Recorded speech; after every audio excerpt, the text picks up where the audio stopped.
Astronauts spend 12 months in space. This is what happened to them.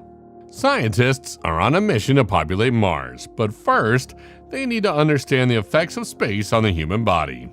Astronauts like Scott Kelly and Christian Koch have been subjected to the study, and it's not quite promising.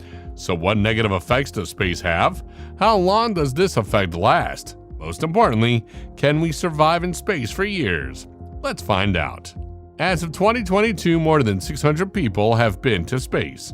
Of those, only a few have spent a year in space. Several consistent medical problems have been encountered by astronauts during space flights. These include vestibular dysfunction, weight loss, increase in height, upward fluid shift, anemia, cardiovascular issues, muscle atrophy, and bone loss. Space is still an unknown territory for mankind and has a severe side effect on the human body. What happens to astronauts in space? Whenever our environment is changed, our bodies go through a series of transformations, and we know that the microgravity and vacuum environment of space is much different than on Earth. Years of research have gathered common results about the human body in space. Up to 1% of bone density can be lost each month due to the frequent changes in gravity in space. Fractures brought on by osteoporosis and long-term health issues may result from this. Additionally, some muscles can shrink very quickly. Your muscles and bones will deteriorate if you spend a lot of time in space, especially in the legs and lower back. According to some reports, astronauts can lose up to 20% of muscular mass in as little as 5 to 11 days. Body fluids may move upward due to a lack of gravity, which may result in swelling, high blood pressure, as well as issues with the eyes and other organs. Astronauts appear bloated because the fluid buildup in their upper torso and swelling of the mouth and nostrils. Microbes in the body can also spread more easily in a closed environment. In comparison to Earth, radiation exposure is far higher in space. Astronauts are more likely to develop cancer and suffer from nervous system damage without the Earth's protective barrier. Too much time in space can cause hazy vision in space travelers. Astronauts suffer from higher intracranial pressure because weightlessness causes the volume of fluid in the upper half of the body to increase.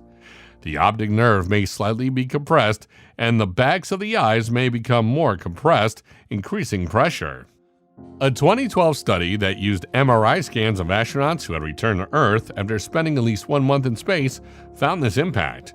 Some astronauts claim their perception of taste changes when in space. Others discover that their favorite dishes no longer taste as delicious. Some astronauts complain that their food is tasteless. The groundbreaking twin study brought together 10 research teams from throughout the nation to examine the potential psychological, biochemical, and cognitive effects of spaceflight dangers on a human being. This was done by comparing former astronaut Mark Kelly, who stayed on Earth, with his identical twin brother, retired astronaut Scott Kelly, who was in space. The twin study findings provide some intriguing, astonishing, and reassuring information on how one human body coped with the harsh conditions of space. Because identical twins are genetically similar, twin studies give researchers a way to examine how our environment affects our health without taking into account the physical differences that exist between most of us. DNA transformation. Each DNA strand has unique structures known as telomeres at the ends. Much like jump rope handles protect plastic, telomeres protect our chromosomes. Telomere lengths typically decrease with age. The scientists had expected Scott's telomeres might shorten in the low gravity. Scott's telomeres were predicted to shorten in space due to the high radiation and low gravity. They were surprised to learn that Scott's telomere had grown 14.5% longer. However, the expansion was short-lived. After returning to Earth in March 2016, Scott's telomeres rapidly shrank within 48 hours. Most of them were back to pre-flight lengths in a few months. However, some telomeres shrank considerably. It backs up the idea that you age slower in space, but to what extent? Samples obtained before, during, and after Scott's space trip showed modest alterations in gene expression. Scott's extended stay in space might have contributed to the changes he underwent. After he came back to Earth, the majority of these modifications, about 91.3%, went back to baseline, although a minor portion remained after 6 months. It is thought that radiation exposure caused some of the DNA damage that has been seen. The twin study conclusions regarding the body's response to DNA damage, telomere regulation, bone formation, and immune system stress were all validated and confirmed by gene expression data. Cognition difference. Scott's cognitive talents, such as mental capacity, geographic orientation, and emotion identification, were largely untouched by his time in space and by comparison to Mark on Earth, with a few minor exceptions. However, there was a more pronounced decline in speed and accuracy once he arrived and stayed for 6 months. The space stays affected his memory, sleep pattern, and emotional behavior. Biochemical changes. Research into a variety of aspects of Scott revealed that his body mass was reduced by 7% while in flight.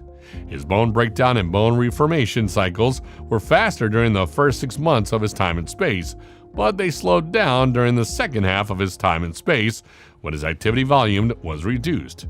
His folate status, vitamin B9, was poor before takeoff but increased during flight. Metabolomic studies. The metabolomic study sought indicators of arteriosclerosis, which can be brought on by inflammation and oxidative stress during spaceflight and is defined as the narrowing of the interior of an arterial wall due to plaque formation. The researchers discovered signs of inflammation and thickening of the carotid artery while in Scott during and right after his trip, as well as from blood and urine samples, while no such alterations were seen in Mark. It is still unknown if this adaptation is reversible. The study also revealed that Scott's heart shrank 0.7 gm per month in microgravity due to a low workload and did not return to its original size after his return to space, making him more susceptible to cardiovascular disease. Gene mutation. By looking for chemical changes in RNA and DNA through the use of whole genome sequencing, the researchers showed that Scott experienced hundreds of unique gene mutations compared with his twin, cell-free DNA and RNA that were circulating in his bloodstream. Though 93% of the genes that expressed themselves differently while Scott was in space returned to normal post-flight, the researchers found a subset of several hundred space genes that remained disrupted after his return. What happened after coming back to Earth? The twin study illustrated how a human body may adapt to a wide range of alterations brought on by the spaceflight environment. By the end of the study, researchers discovered that a large portion of Scott's reactions had recovered to their pre-flight levels. Among them were immunological reactions, epigenetic modifications, gut flora, body mass, and serum metabolites. But his body also took on a toll when he returned to Earth, and some parameters were only influenced after landing. These include a few signs of immunological response and inflammation. At the study's end, a few variables remained unchanged. A select group of gene expressions changes, telomere dynamics, DNA damage, carotid artery thickening, ocular abnormalities, and a few cognitive abilities were among them. The most disturbing effect was psychological. All the astronauts observed stress, depression, loneliness, and hard adjustments to pain and gravity on Earth. Just like they felt space sickness, they also observed gravity sickness. We can say that their lives were never the same again. How does this study help us? The twin study findings may be utilized to develop novel treatments and defense against stress-related health risks on Earth. For instance, studies on telomeres may improve efforts to mitigate the effects of aging and sickness. Studies on astronauts may offer novel insights into how changes to the body relate to disease risk factors. These are just a handful of the numerous ways that research into space travel may be advantageous to civilization. The astronaut training program at NASA is rigorous. They adhere to a carefully planned lifestyle and work schedule while in space, and when they return to Earth, they undergo a top-notch rehabilitation and fitness program. These procedures and the persistent astronauts who dutifully carry them out ensure that the human body remains healthy and resilient even after spending a year in space. Findings from the historic twin study may have a long-term impact on NASA's human study program research. This includes lengthy missions to the International Space Station, the Moon, Mars, and other planets, with astronauts' health and safety continuing to be a key priority for NASA. Okay guys, it's time to wrap up the video for today. I'll be back soon with more intriguing space-related material. For the most recent space news and trends, please like, share, and subscribe to the channel. I'll see you later.